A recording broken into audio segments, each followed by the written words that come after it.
ángulo es 180 y el flujo es cero, ¿cierto? Ahora, si queremos ver la relación de fase entre flujo y tensión inducida, hay que graficar la tensión inducida. Pero la tensión inducida, ¿qué función era? Coseno. Ahora me graficar el coseno, entonces acá habría que descontarlo por debajo. Solo por acá. Algo así. 30 por ahí. Ya me compré todo el tenis, ya lo tengo en mi paso y todo. Por 2 meses me sale 25 soles. Listo, y esta función que es tensión inducida Puedo subir todo lo que tengo. es igual a E máximo, ¿no es cierto? 150 y entonces me lleno. Y vuelvo E máximo por coseno. Me sorprende que se viene con un seguido Es negativo. ¿no? Entonces ahí de fase de cuánto? 90. 30 grados. Entonces lo graficamos acá fasorialmente. ¿Cómo sería? Adelante.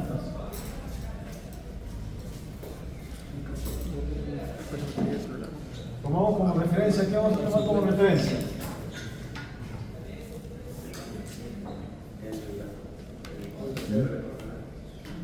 Claro, o sea, la tensión E lo vamos a presentar como un fasor. Un fasor. ¿Qué ángulo de referencia le ponemos al fasor? Cero. Entonces vamos a poner por acá la tensión. Pero vamos a poner el valor eficaz. Y el flujo está retrasado en cuanto en 90 grados. Ahí tendríamos nuestro flujo. También vamos a poner si queremos cualquier flujo, puede ser el flujo máximo, ¿no? Pero acá hay 90 grados. Entonces ya estamos viendo que la tensión adelanta el flujo. ¿Qué tipo de carga es esa? Cuando el flujo está atrasado respecto a la tensión. ¿Capacitiva o Inductiva.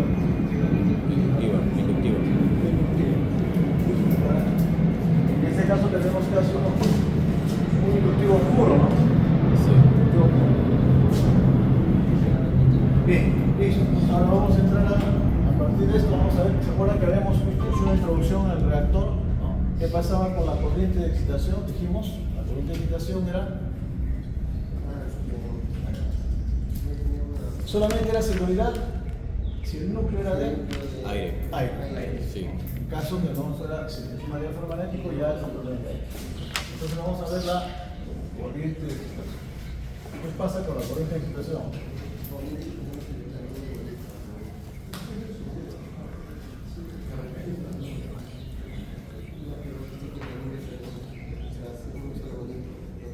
Acá vamos a ver algunas consideraciones.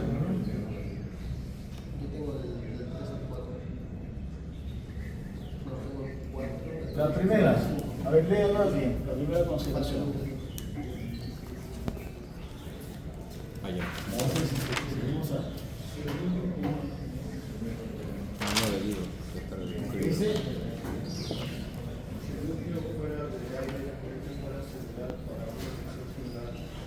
ya, eso estamos suponiendo, entonces, nosotros en los planes de la temperatura VH, si el núcleo fuera de aire, la curva VH sería una recta, ¿cierto? O esto es lo mismo que graficar, ¿qué cosa? Nosotros graficamos en lugar de V, que graficamos flujo versus corriente, es una recta, ¿no? Entonces están variando proporcionalmente flujo y corriente. Entonces, ¿qué más dice? A ver, repite nuevamente para volver a buscar.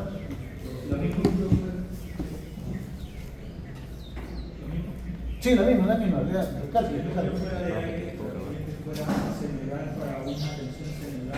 Claro, eso está pasando, ¿no? Entonces, ¿qué va a pasar? ¿Qué vamos a tener?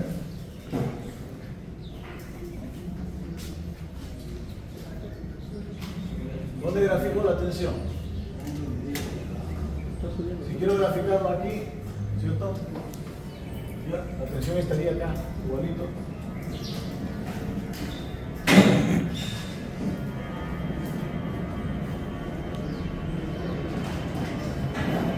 Esa es mi tensión. Bien. ¿El flujo dónde está? El flujo está acá.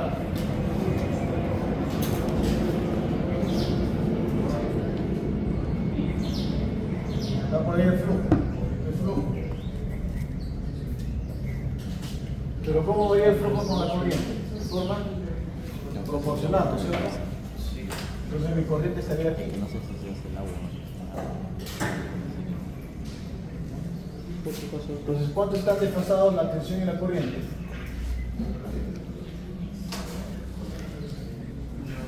Esto es pi, ¿no? Esto es 90. pi medio. ¿Sabe? Entonces, tensión y corriente, esto es tensión, tensión no se ve acá, ¿no? ¿Cuánto están desfasados tensión y corriente? 90 grados, ¿no? Es una carga inductiva, por eso dijimos, ¿verdad? Inductiva. Pero la corriente todavía tiene forma secuencial, ¿no? Pero ¿qué pasa? A ver, llega la parte 2. ¿Qué dice la 2? El flujo es pequeño y la hipótesis despreciable, la corriente serie aproximada sería aproximada celular, iría en fase con el flujo. Ya está, ¿no? O sea, acá la corriente está interfaz con el flujo. O sea, primero hemos supuesto que si fuera de aire, ¿no? Y la segunda estamos suponiendo que la histérisis es despreciable. O sea, como si fuera un material en esa zona donde la variación de flujo por esto fuera lineal, ¿no? Recto. ¿Okay? Estamos despreciando la histérisis. También se sigue cumpliendo lo mismo. Ya estamos con la 2. Ya tenemos la 1, también que valor para la 2, ahí está el gráfico todo. La tercera consideración. ¿Qué dice la tercera? Si trabajamos en la zona de exploración, ya no hay proporcionalidad en el flujo corriente. Claro, ya no, se perdió todo eso, ¿no es cierto? Ya no hay eso. ¿No? Si trabajamos en la zona de saturación, flujo, corriente, Sujeto. como estoy exagerando, para que se note más, ¿no? La forma es esa. La zona de saturación, todo es una curva, pues. Ya está. No se lo. Digamos, trabajamos en esta zona, toda esta zona de acá. Siguiente. Voy a exagerar un poco más, La forma siguiente. toda la curva. Así. Esto le vamos a llamar todo esto zona de saturación. Zona de saturación. Entonces acá, en toda esta parte no hay linealidad, pues, ¿no? Ya la corriente se va a deformar. Creo que hay una parte más, una consideración más. ¿No? Eso viene en las gráficas. La corriente de excitación tiene la forma siguiente. Esa. Pues, de ahí va a ir la. Ya ves. Entonces tiene acá la cuarta, acá, pues, la cuarta. Entonces yo no tendría eso. Yo grafico ahora acá corriente.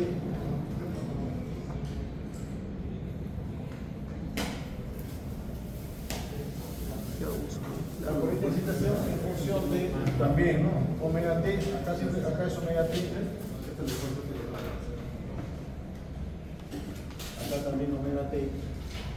Entonces mi corriente de excitación ya no va a tener esta forma sinoidal. Se va a deformar, ¿no? ¿Cierto? Más o menos es así. Vamos a poner por acá el pi 2pi, vamos a ver. Omega T, por acá 2pi, por acá pi medios, 3pi medios. Voy a graficar, ¿no? Se va a formar más o menos así. Acá también se deforma un poco. ¿Cómo se ve? Se me conoce. Y acá creo que me equivoqué. 4 y 20. ¿Puedo subir así más adelante? Sí, normal. Así, ahí. Acá no se repite esto. Me meto a tu grupo Bueno, y me llamo Juan. te pregunto los cables. Y empieza a jugar idéntica. Y empieza a jugar. Y empieza ya como viendo quién va jalando ya. Amores. Sí, se repite. Más o menos esa forma. Está claro, por lo menos se está entendiendo que se ha deformado, ¿no es cierto? Que ya no va a ser una función cero, ¿verdad?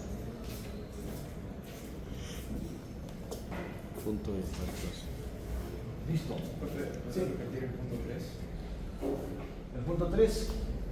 Que acá había linealidad, ¿no? Se iba a cumplir esto. En la segunda dijimos qué pasa si trabajamos en una zona casi recta, ¿no? Un tramo recto, un tramo por acá, cualquier tramo donde se considere recto, ¿no? Es como si fuera variando por la corriente de forma proporcional. En ese tramo tendría esa en la 3 decía, si trabajamos ya en la zona de saturación, es decir, en la zona donde hay curva. En esa zona donde hay curva ya no hay proporcionalidad. Y la cuarta dice entonces, la corriente de excitación tendría esta clase. gráficamente. Esa es la cuarta casi lo mismo. Como que saltas de la loca. La consecuencia. Inquilino, dile de ahí. Sí, es inquilino, los 4 Héctor se va. Eso quiere decir que la corriente de excitación lo Se va podemos obtener gráficamente también. En el mismo gráfico lo vamos a obtener. O con los valores que nos den. No lo podemos obtener.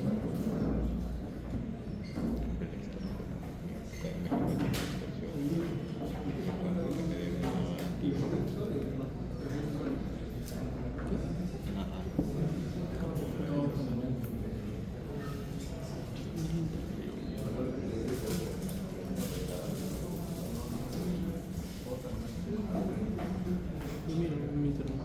Horrible. Actualizar los drivers. No, es el wifi de cliente. Esa huevada de wifi de tu gestión de mierda no hizo nada. No, claro, en el celular. Tu gesto no hizo nada.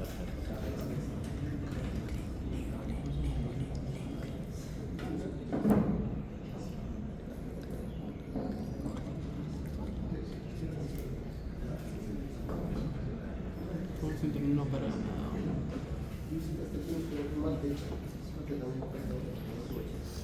Se pasa solo. La forma de obtener entonces la corriente de excitación puede ser una, utilizando la curva de magnetización del fierro, la curva de emanación normal, la que tenemos, pero nos da una corriente de excitación aproximada, digamos, ¿no? ¿Cómo deberíamos obtener la corriente de excitación precisa, exacta, utilizando el lazo de histéresis? Con el lazo de histéresis sí nos va a dar una corriente de excitación precisa. La forma. Vamos a hacerlo para que nos demos cuenta entonces. Obtención gráfica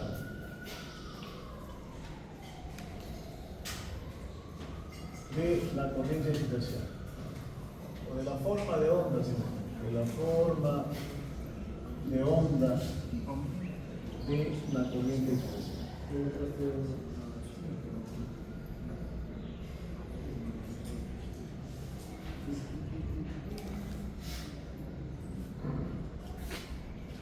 ¿Qué nos tenemos que dar primero? Un flujo, pues, ¿no? Un flujo. El flujo, acá está el flujo senoidal, Vamos a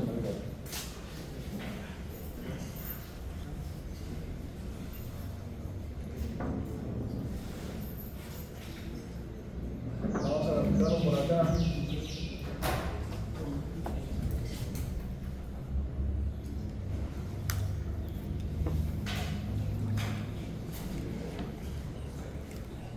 Bueno, tiene que graficarse bien, pues, ¿no? Porque si no, no me va a salir muy bien la foto. Voy a suponer que está bien eso. A ver qué nos sale. Que hacemos un papel milimetrado, una buena escala. Adelante. Entonces, esto es pi medios, perdón, pi, acá es pi. Pi medios. 3 primeros, ¿no? Ahí está el flujo, este es el flujo.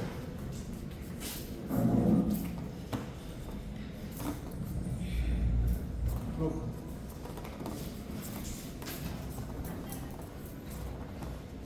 ¿Cómo relacionamos el flujo con la corriente?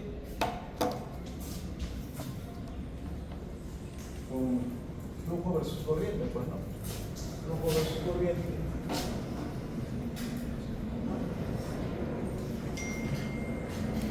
Esta es la prueba de emanación normal, pero la mejor que sería, en lugar de utilizar la prueba de emanación normal, ¿qué utilizamos mejor? La sustancia.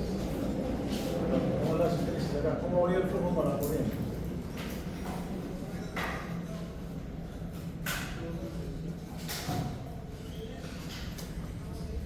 Vamos a suponer que está recto hacia abajo. Porque está mejor. Y gráfico mi lazo de histérisis. Mi lazo de histérisis, vamos a exagerar un poco para que nos salga bien. Voy a poner esto acá. Sí. Aquí esa corriente. Bien, y el máximo por acá. Esta medida. Igual tiene que ser acá. Muy máximo.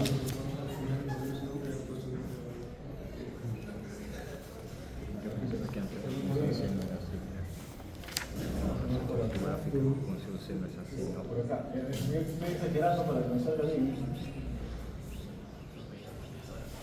Para que me salga bien. Y esta es hasta acá, ¿no? Hasta aquí.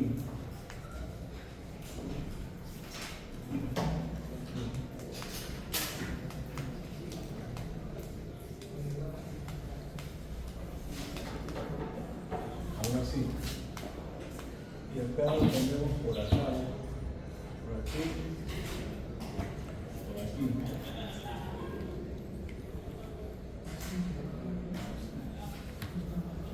Así. Y tiene que pasar por acá.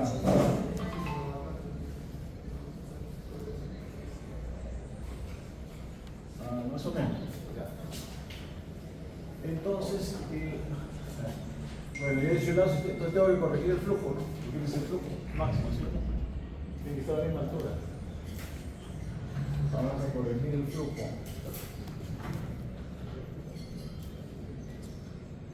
No me fijé en el flujo máximo. Porque esto se supone que cosa es gráfico de qué? De flujo versus. Entonces este es mi flujo máximo, ¿no? Se debe coincidir con este de acá. ¿Sí? Vamos a poner la misma altura acá. Por acá.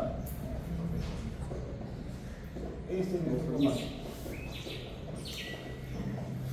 Sí, pero acá estoy graficando flujo versus ángulo. Pues mi flujo máximo debe ser hasta ahí.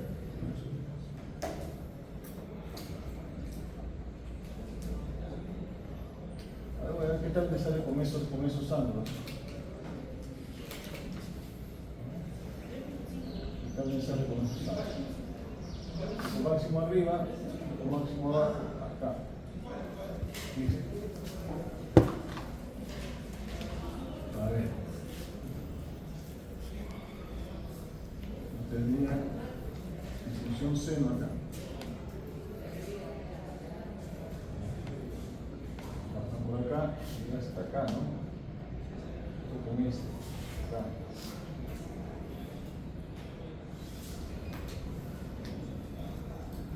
Vamos a suponer que es seno. Hasta ahí me interesa. Ahí está mi función seno. Ahora, ¿qué cosa quiero ver? ¿Cómo varía la corriente, pero con el ángulo, ¿no es cierto? Eso lo graficamos para no hacer doble gráfico, de acá volver allá, regresar al otro, graficamos acá mismo. ¿Cómo varía la corriente?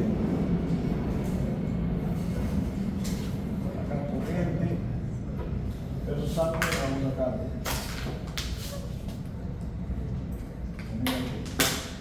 Ahora la T también va a ser entonces por acá, así que sea pi. Una distancia más o menos por acá, está más o menos 2 pi. A la mitad estaría pi medios, y acá a la otra mitad sería 3 pi medios, ¿no? Pi medios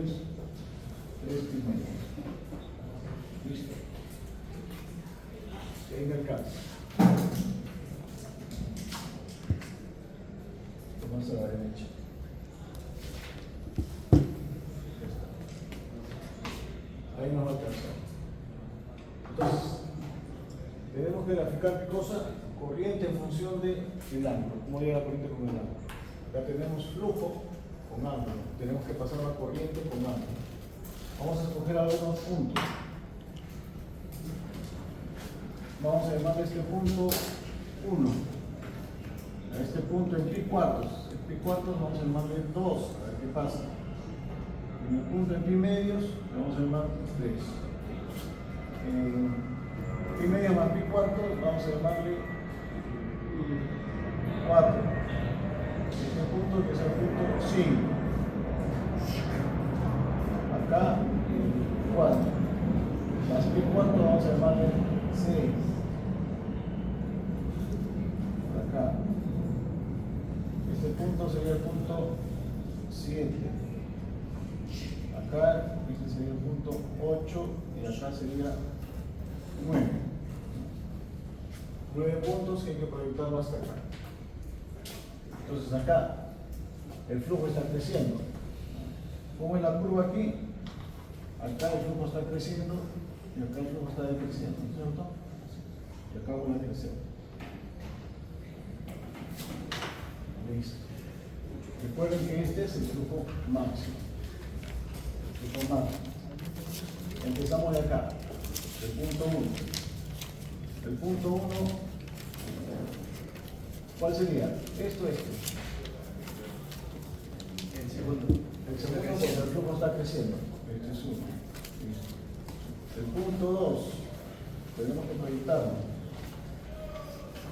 El punto 2 en este caso está conectado con el 4, porque lo he puesto a la misma intensidad. Lo proyectamos, acá tendríamos los otros puntos.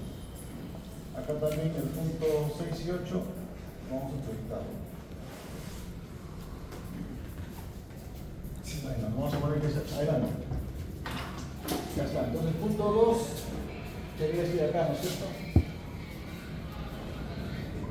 El punto 3, acá en el flujo máximo, tenemos esta corriente. Punto 3. El punto 4 ya empieza a bajar el flujo. Está este de acá. El punto 5 está aquí. Es este. El punto 6, este de acá. El punto 7 es este. El 8 sería este. Y el 9 puede ser este. Es el 1 y 9. Se vuelve a repetir así. Ya tenemos entonces los puntos.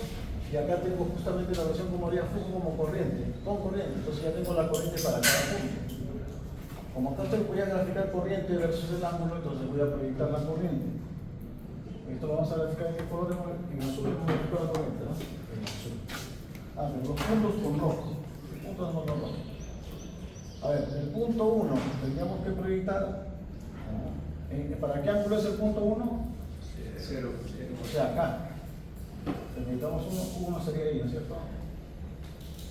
Está. El punto 2 es para qué ángulo, para pi cuarto dijimos, ¿no? Pi cuarto. Entonces pi cuarto es por acá. Es el punto 2. Le proyectamos el punto 2 por acá, pi cuartos por aquí, pues, ¿no? Más o menos. ¿Se está entendiendo, ¿no es cierto? Sí. Entonces el punto 2. El punto 3 es este de acá. ¿Para qué ángulo es? Para pi medios. Pi medios. Acá está pi medios, proyectamos el punto 3. ¿Verdad? Más o menos por aquí. Ya vamos viendo la forma. El punto 4. El punto 4, sí, es para pi medio más pi cuartos. Pi medio más pi cuartos por acá. Pero el punto 4 está al otro lado. Acá. Entonces está por acá, ¿no? Más o menos, por acá está el punto 4. El punto 5 es para pi. Acá está pi. El punto 5 vendría acá, más o menos. Acá. Acá estaría el punto 5. Más o menos. Sí, creo que está ahí. Punto 5. A ver, ¿qué forma nos sale? El punto 6 es para pi más pi cuarto. Pi más pi cuarto por acá, ¿no? Sí, punto 6. Está un poquito más acá. Por acá.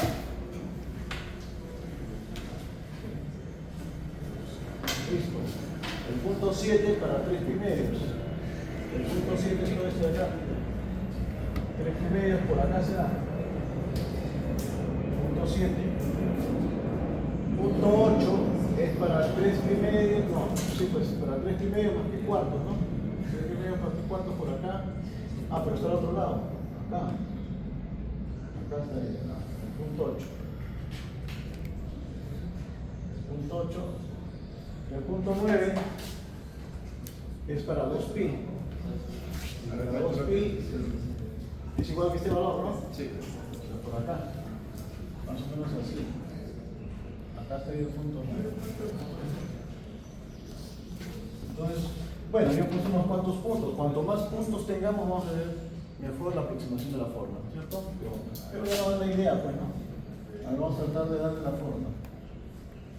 El punto 3 es ahí arriba, ¿no? Acá, entonces por acá empieza a bajar. ¿No nos faltó ningún punto? El 3. 4 de acá, 5, 6. Abajo el 4, ¿no? Se tiene que bajar por acá, pero acá no tenemos la forma en esta parte, ¿no? Por eso quiere hacer algunos puntos más. Bueno, vamos a tratar de darle forma cuál debería ser, pues, ¿no? Porque acá se va a probar así, entonces tendría, pues se supone que debe venir algo así, ¿no? Así, y acá tenemos el curva para el 7. Y el 7 tiene que dar la vuelta, más o menos así, ¿no? Acá no tenemos puntos. Bueno, pero acá se va a probar así, entonces más o menos supongo que debe ser así. Al 8 y al 9, ¿no? 7, 8, 9. Entonces, y acá seguramente va a ser igual que este, ¿no? Y a eso se va a repetir, ¿no es cierto? Y a eso se va a repetir. ¿No? Entonces, no, ya se formó, pues, ¿no? Y esa onda está compuesta por, ¿alguien mencionó la vez pasada? Armónicos. Al no ser senoidal, está compuesta por los armónicos sí son ondas senoidales o concéntricos, pero la suma de los armónicos nos puede dar esa forma. Esos son los armónicos. Profe, Sí. ¿y se puede instalar algún tipo de filtro para tratar de reducir ese sí, sonido? claro, sí, para eliminar armónicos, claro. Pero tiene que coincidir con la frecuencia Claro. y su amplitud, ¿no? Por tu resonancia.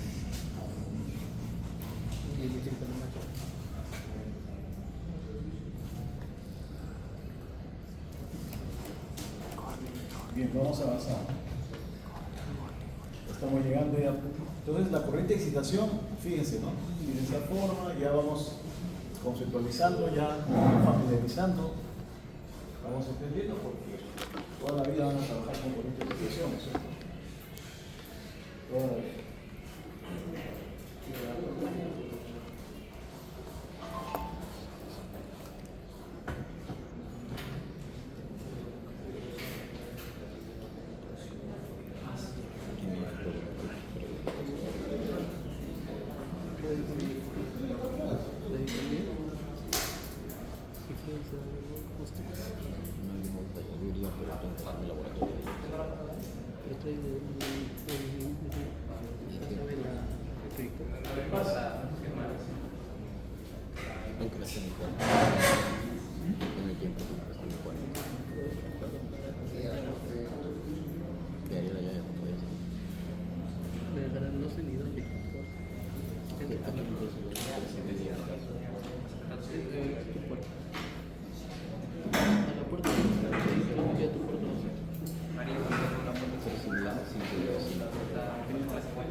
Bien, vamos a entonces ver cómo está compuesta esa corriente de excitación, ¿no? Por sus componentes senoidales y cosenoidales que le llamamos armónicos.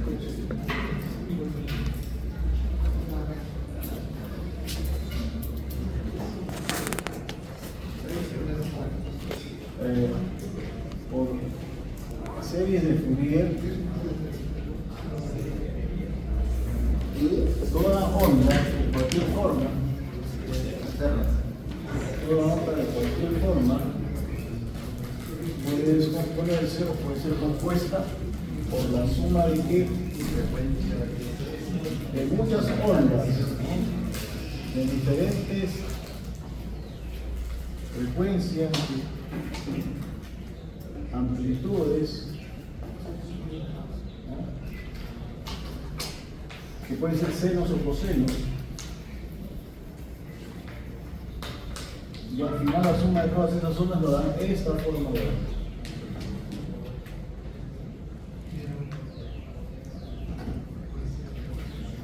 Lo que hay que hallar es cuáles son esos componentes, ¿no? O por lo menos saber cómo está integrado. Entonces la corriente y su fin, vamos a llamar y su fin, sería igual bueno, acá nos faltaría algo.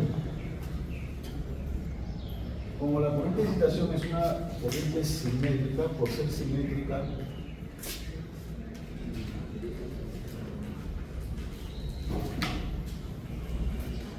y su fin, se desprecian los términos pares. Se anulan, ¿no? Vamos a representarlo así, y su phi será igual a. Todas son ondas, todas tienen su amplitud, su valor máximo, entonces el valor máximo es el valor eficaz por raíz de 2. Raíz de 2. Y vamos a representar cada componente por su valor eficaz. Entonces vamos a llamarlo y su 1 seno. Seno de omega t. Más otra, esta es una onda seno. Otra onda seno, cualquiera sería, vamos a llamarle sub 3 para indicar que se están expresando los términos pares. Seno de 3 omega t. Más una I sub 5 seno de 5 omega t. Y así sucesivamente. Son todos los senos, nos faltan los cosenos. Los cosenos igual, ¿no? Y en lugar de seno sería coseno, nada más. Por ejemplo, un I sub 1, para diferenciarlo de este I sub 1, segunda coseno de omega t, más un I sub 3, segunda coseno de 3 omega t, así sucesivamente, ¿no es cierto? Coseno de 5 omega t. Más todo lo que.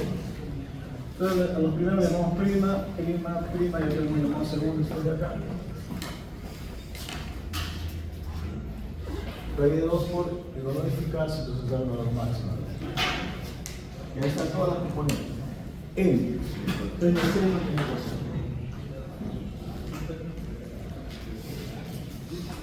Pero nosotros sabemos que la tensión inducida ¿Cómo está expresada la tensión inducida? ¿Se acuerdan? Creo que está. Ah, no, no está en la clase anterior, ¿no? Así está arriba.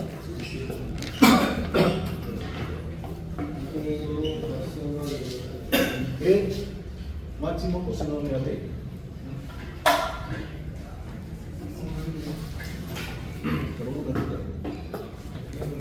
Y ahí vamos viendo cuál está en fase, ¿no? ¿Quién está en fase con la tensión inducida?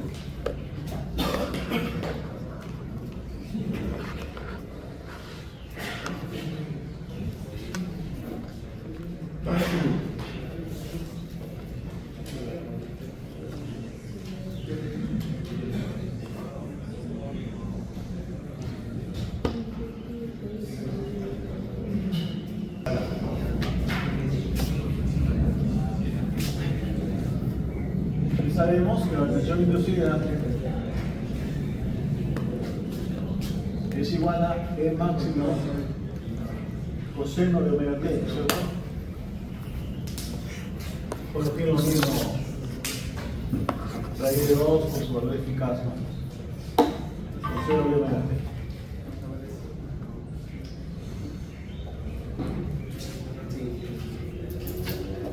¿Cuál es la única que está en fase con esta? Y solamente esta. Y vemos que la única que está en fase con E, de la tensión inducida, es I1 segunda coseno de órbita. Ah, por raíz de 2, ¿no es cierto? Este de acá. Raíz de 2 es una segunda coseno omega t. Y a eso le llamamos I sub C. El único que está en fase con E, por lo tanto, la única que produce potencia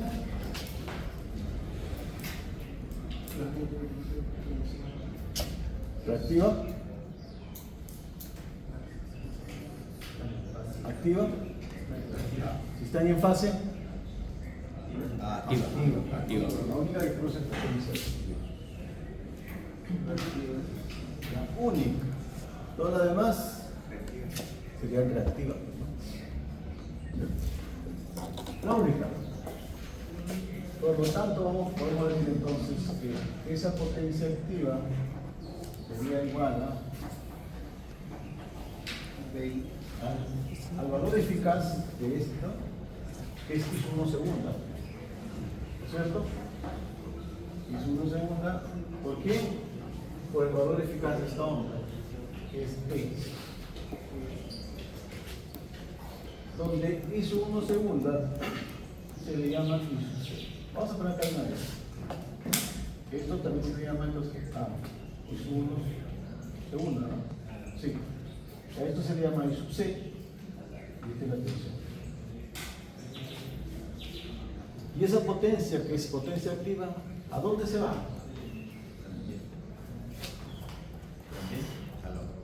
Claro, se va al ambiente como calor. ¿Y dónde se disipa entonces? En el ambiente, pero ¿de dónde se genera? ¿Dónde? En el núcleo de fierro. O sea, por eso se llama pérdida en el fierro. O sea, esto es la pérdida en el fierro. La pérdida en el fierro es igual a I sub C por E.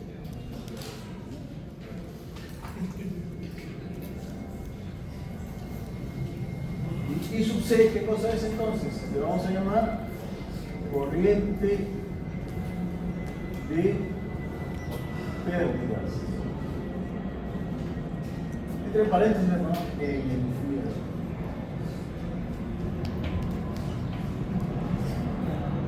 Ya tenemos las corrientes de pérdidas en el fierro. ¿Cómo se puede calcular? I sub C es pérdida en el fierro de la tensión. O sea, ustedes ¿se acuerdan que les puse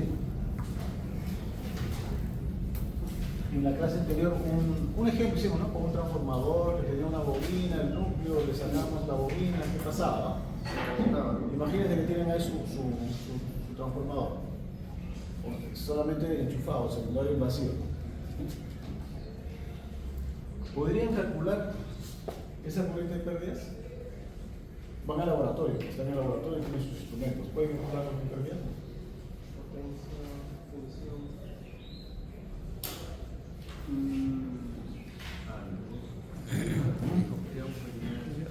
¿Podría calcular la corriente de pérdida?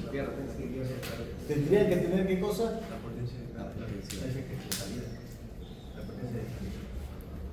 Potencia núcleo. No, La potencia. la potencia de pérdidas. La potencia de pérdidas es otra cosa. Tendrían que tener la potencia de pérdidas. Entonces, ¿cómo medirían la potencia de pérdidas? ¿Cómo medirían? ¿Cómo la medirían? ¿Por qué se mide? Con un batímetro. Para un batímetro para medir la potencia. ¿Cuánto? Potencia. Si mide la potencia de pérdidas, o sea, van midiendo las pérdidas en el fierro. Porque está en vacío, todo lo que se pierde es lo que marca el instrumento, ¿cierto? ¿Y este valor de dónde lo sacan? El I.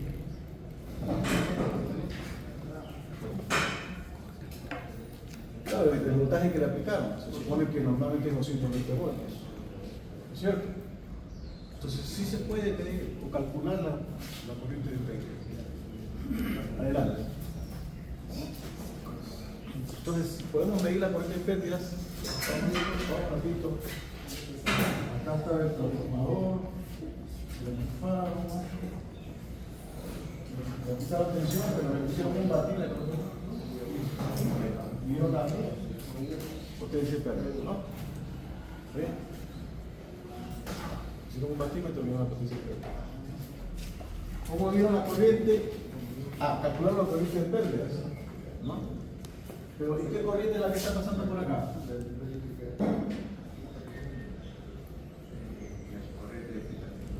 La corriente de excitación. ¿No? Ya hemos visto. ¿Cómo mide la corriente de excitación? Con amperímetro. Un amperímetro ya está. Entonces, la corriente de excitación es diferente de la corriente de pérdida. La corriente de pérdida es una parte nada más. Toda la demás corriente, ¿cómo se llama? Dijimos. Lo hemos dicho. Lo hemos dicho, ¿no? Pero es una corriente que está ahí para la potencia reactiva. Esa corriente se llama corriente de magnetización. ¿Sí? Es la corriente de magnetización. Entonces vamos a ver acá. ¿Sí? Corriente de magnetización. ¿Esto va a venir el verdadero o falso? ¿Perdón? ¿El verdadero y falso viene? ¿Vino? Si viene. Ah, si es que viene. Sí. ¿O no viene? ¿Puede venir? No, no solamente eso. Hay tantas preguntas que hacer acá, pero vamos a ver. Corriente de, dijimos, de excitación, ¿cierto? Ah, de magnetización. Corriente de magnetización. La otra corriente, la otra componente de la corriente de excitación es la corriente de magnetización. Entonces ya vamos a volver acá. Sí.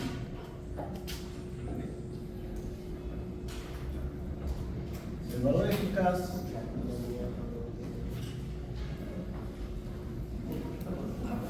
de la corriente de excitación.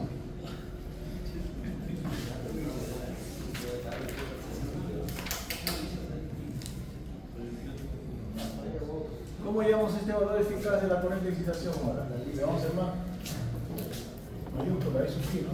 Así.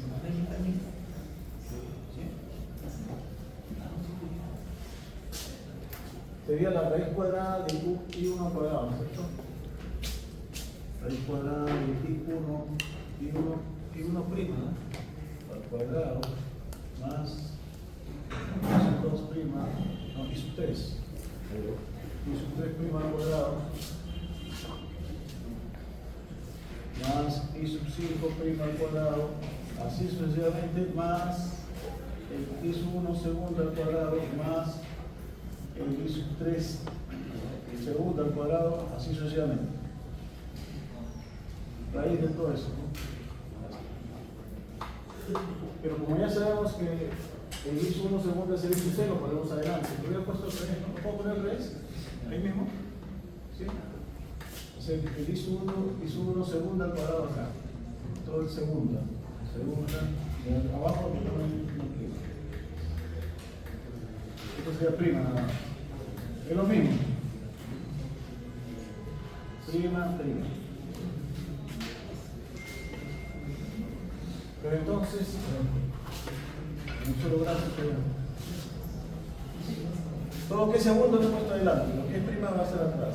I1 prima al cuadrado más I3 prima al cuadrado más I5 prima al cuadrado, así sucesivamente. El I1, ¿cómo lo hemos llamado? I6, ¿no? ¿Cierto? El I1 segundo lo hemos llamado I6, ¿no? ¿Oye? Todo lo demás, todas las demás ondas conforman lo que es la corriente de magnetización. Eso sería magnetización al cuadrado.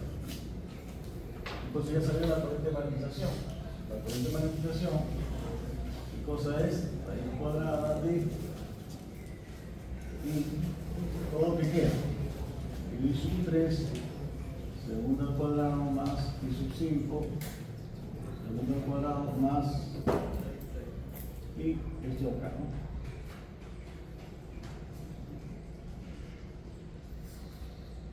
Listo. Todo lo demás que queda es la corriente de magnetización. Pero está saliendo entonces, luego, ¿qué nos está quedando? Que la corriente de excitación es igual a, ¿cómo pondríamos acá? Raíz cuadrada de I sub C al cuadrado más I sub M cuadrado. I sub M, ¿qué es? Corriente de magnetización. O también podemos decir I sub phi al cuadrado es igual a I sub C al cuadrado más I sub M al cuadrado. Si está en cuadratura, ¿no? Si lo graficamos fasorialmente, lo que dijimos, ¿no? Fasorialmente.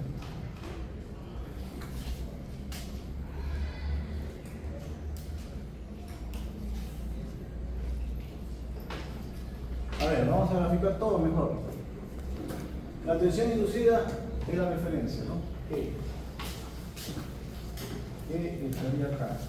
El flujo, 90 grados. Acá. 90 grados.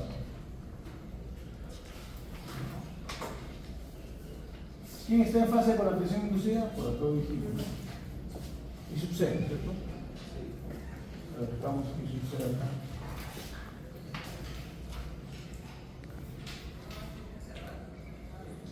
Y como esto está en cuadratura, la corriente de magnetización está acá.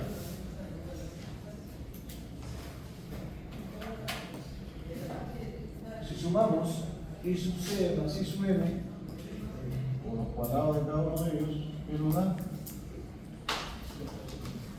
La corriente de excitación. Esto es I sub. Es decir, si lo queremos escribir completamente, la corriente de excitación I sub phi es igual a I sub C más I sub M, pero fasorialmente, ¿no? Fasorialmente. ¿Sí?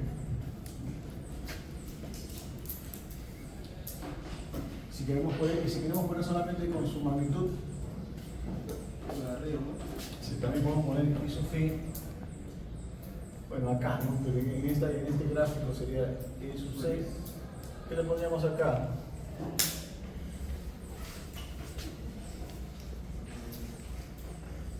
Menos J, ¿no? ¿No es cierto? Y M. También es lo mismo.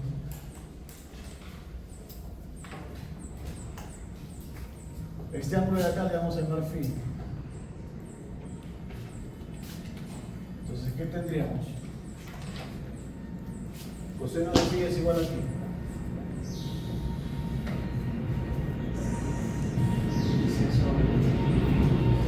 I sub C sobre I sub phi.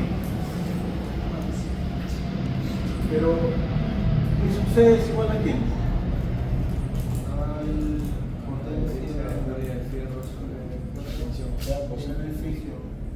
igual a P en el fierro entre I sub phi por E, ¿cierto? Entonces esta es potencia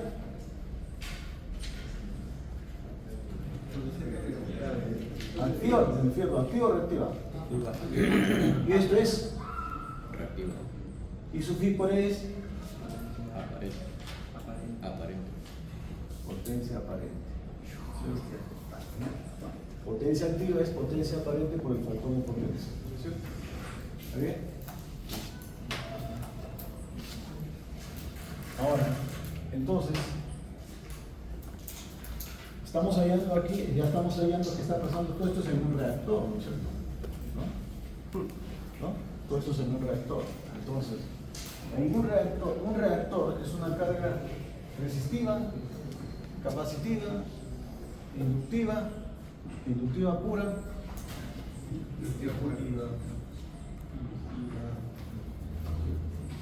reactiva pura,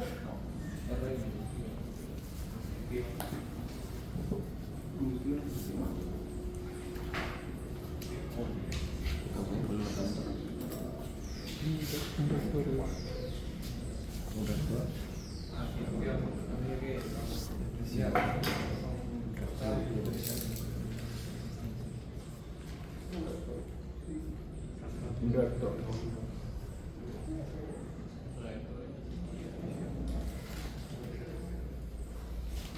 No es una carga inductiva pura, ¿no? Porque el factor de potencia, el ángulo del factor de potencia no es moderado por la corriente de magnetización, está desfasada. Un reactor, o sea, es una bobina con núcleo de hierro, aparentemente, pero no podemos acelerar que sea, como dijo, sí, pero no, él mencionó una palabra, creo que inductiva resistiva, ¿no? Claro, porque acá no hay resistencia. O el efecto de la resistencia es mínima, porque la resistencia es despreciable, ¿sí? Que hay la reactancia. Pero esto que aparece acá, ¿esto por qué aparece esto?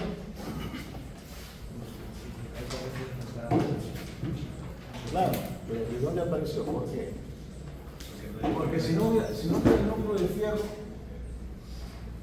sería inductivo puro, ¿no es cierto? Despreciando la resistencia del devanado, ¿no? Pero esto no apareció porque no hemos puesto resistencia, apareció ¿por qué? Por el núcleo, ¿no? Por la pérdida en el fierro. Entonces ya estamos viendo ahora que la corriente de excitación que hemos dicho que era la corriente necesaria, ¿no? Que necesita la fuerza magnetomotriz del primario y del transformador trabajando en vacío. Esa es la corriente de excitación, tiene dos componentes. Una componente, entonces, ¿qué cosa es la corriente de pérdidas? Es una componente de la corriente de excitación que sirve para qué? Para compensar las pérdidas en el fierro. Y la corriente de magnetización para sostener el flujo dentro del circuito magnético, dentro del núcleo del fierro. Tiene dos componentes. Que se pueden calcular, se pueden medir, se pueden evaluar, sí. Entonces, si tenemos un reactor, vamos a hacer ahora el circuito, vamos a hacer el circuito del reactor. Tenemos bastante tiempo. Vamos ya haciendo el circuito del reactor, circuito equivalente del reactor.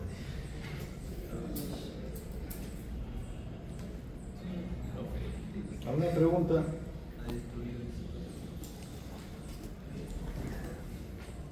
Una vez el circuito equivalente del reactor. Entonces, la corriente de magnetización aparece por lo mismo que dijo la clase pasada. Cuando poníamos un núcleo de fierro en la bobina, generaba pues reactancia inductiva. Y esa es la reactancia que hace que no sea puramente inductiva, sino que sea pues, que tenga componente real intermedio. De ahí sale. En parte está, pero no está completo, porque ¿Qué pasa si es una bobina sin núcleo de fierro? De ahí, la primera reactancia inductiva. ¿Cierto? Estamos diciendo que esto aparece porque hay, ¿qué dijimos? El núcleo de hierro. El núcleo de hierro. Entonces, el núcleo de hierro necesita de esta corriente y sucede pérdida justamente para compensar esas pérdidas. Porque como, o sea, lo que está pasando en el núcleo es que al tener una corriente alterna, ¿no? El campo magnético es variable, está cambiando de sentido. Hemos visto que en la histéresis, entonces los dipolos magnéticos están así, ¿no? Es como un trabajo, porque ese trabajo para nosotros no nos interesa, es un trabajo que están haciendo un trabajo, eso le llamamos pérdida, ¿no? Ese trabajo no lo aprovechamos, también no lo aprovecha, pero se pierde ahí, entonces necesita compensar eso. Es decir, la I sub C, la corriente de pérdida se pierde ahí.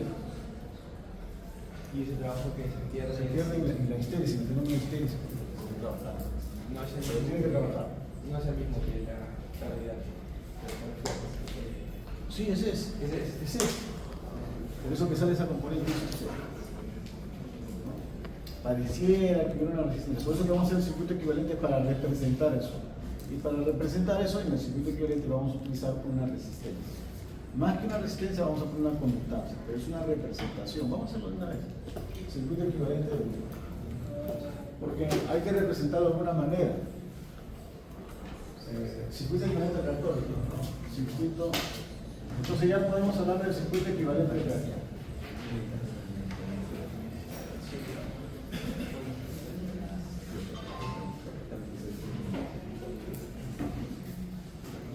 Bueno, pues se podría tener un circuito equivalente muy sencillo, ¿no? Porque, ¿te acuerdan al comienzo cómo ya graficaba para explicarles lo del reactor?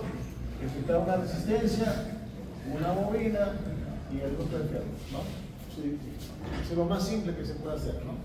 Dijimos que esta resistencia era despreciable, acá hay una reactancia inductiva, etc., ¿no?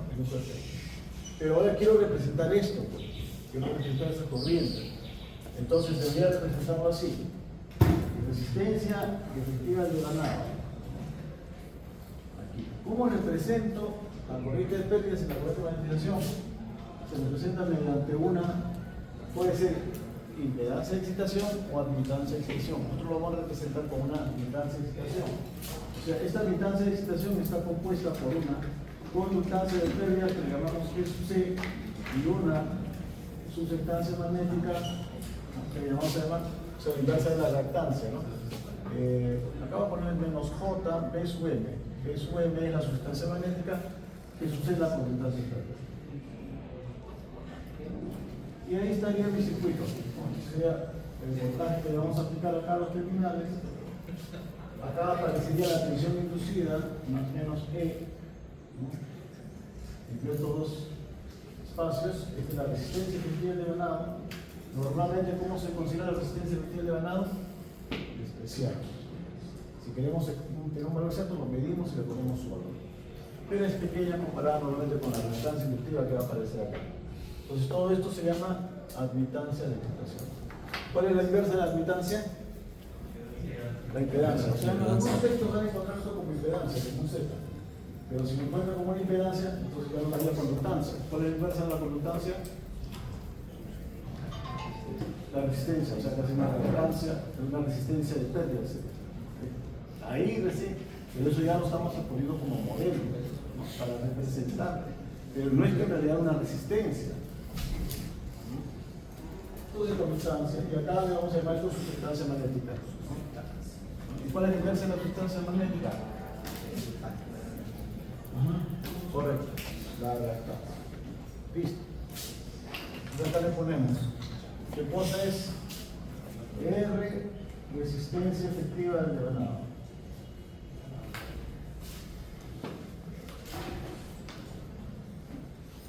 Dijimos en la clase anterior en corriente alterna, ¿no? En corriente alterna. ¿Qué cosa es G sub C? La conductancia de pérdidas. No, conductancia de pérdidas.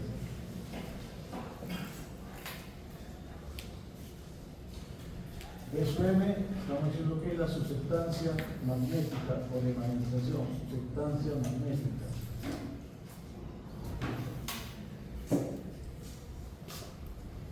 Y su phi es la habitancia de excitación, lo que ponemos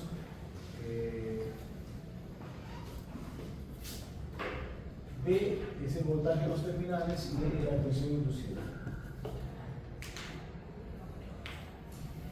Voltaje en los terminales, la tensión en los terminales, E es la tensión inducida o autoinducida, porque es una sola bobina.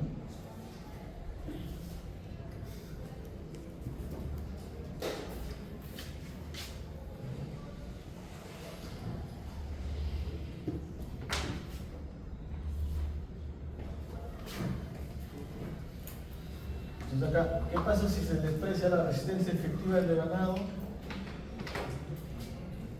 Si se desprecia R,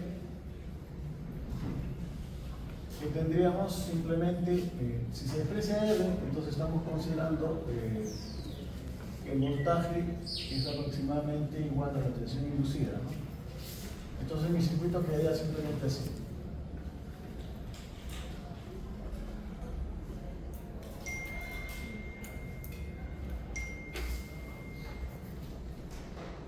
Prácticamente es E aproximadamente igual a E.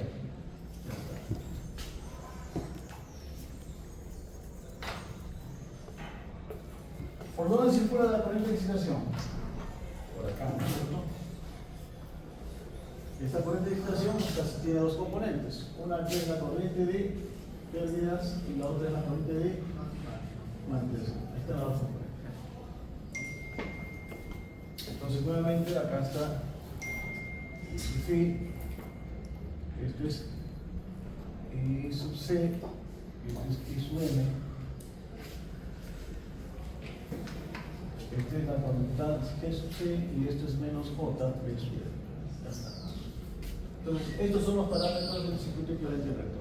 J y B, nada más. Con eso ya está todo, ¿no? O sea, la distancia de excitación, y hemos llamado todo esto de acá, I sub phi sería igual a quién? A G sub C, ¿qué más?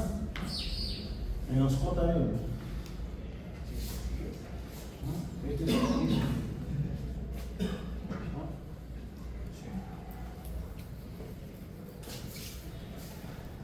Ya está, o sea que podemos acá poner que I sub phi es raíz cuadrada de G sub C al cuadrado más B sub M al cuadrado, ¿cierto? ¿Sí? ¿Qué unidades se mide I sub phi, G sub C y sí. I sub phi, coma, G sub C, coma, B sub M? ¿En qué unidades están? En Vamos a la menos 1. ohmios a la menos 1, ohmios a la menos 1, o Siemens,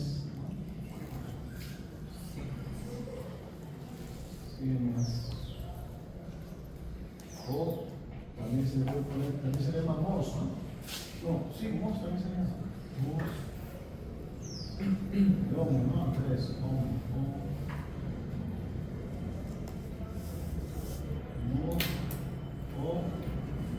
también se puede escribir así. El ohmio de cabeza. También. ¿Qué forma?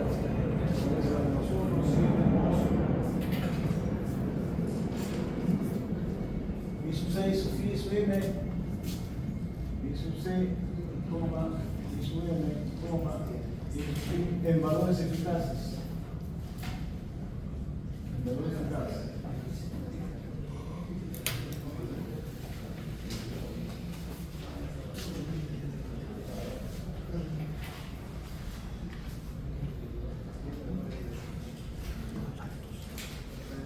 Adelante.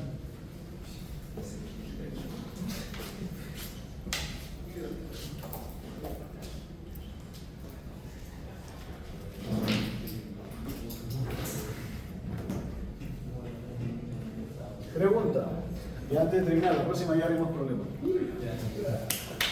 ¿Por dónde circula la corriente de magnetización. Con la bobina. Con la bobina.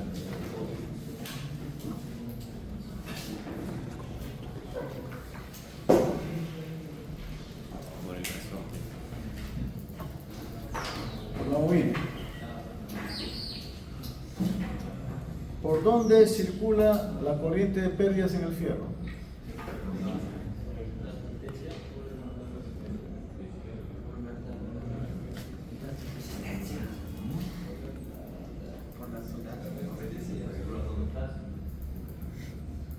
La corriente de pérdida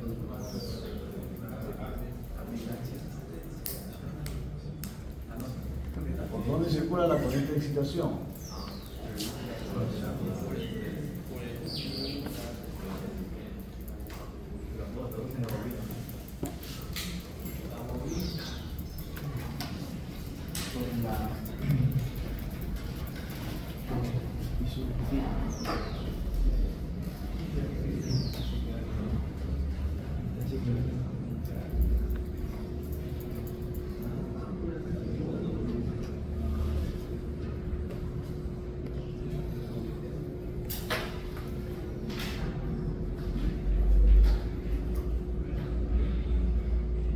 Acá lo aplicamos en costal.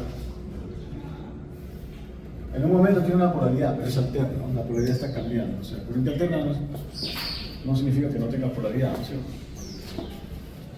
¿No? Es cambiante. Ya, entonces, pero vamos a poner la corriente alterna. A ver, la pregunta era, entonces, ¿qué corriente pasa por acá? ¿Qué corriente? corriente de excitación. El I sub P, de acuerdo, todo de acuerdo, ¿no es cierto? La pregunta es, ¿por dónde pasa la corriente de pérdidas?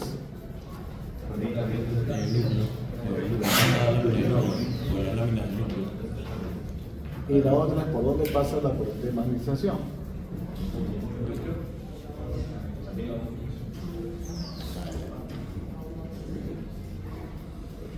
Claro, ¿no? La pregunta tiene que ser clara para que la respuesta sea lista. ¿Esto qué cosa es?